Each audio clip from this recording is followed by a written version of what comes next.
Saudara, Kepolisian Resort Seram bagian timur Maluku menangkap pelaku pembunuhan siswi Madrasah Sanawiyah.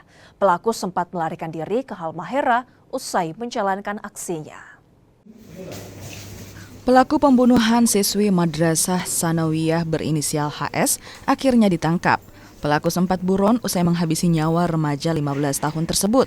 Polisi yang melakukan penyelidikan menangkap pelaku di Weda, Halmahera Tengah, Maluku Utara. Kaos oblong, celana dan telepon genggam milik pelaku jadi barang bukti polisi.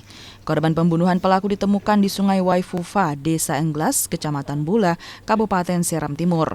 Korban dan pelaku sebelumnya berkenalan melalui media sosial. Saat bertemu, pelaku meminta korban berhubungan suami istri, namun ditolak. Pelaku pun langsung menghabisi nyawa korban. Setelah kami selidiki, pelaku ini berada di Weda, di Maluku Utara ya. Di Weda, di PT Iwip.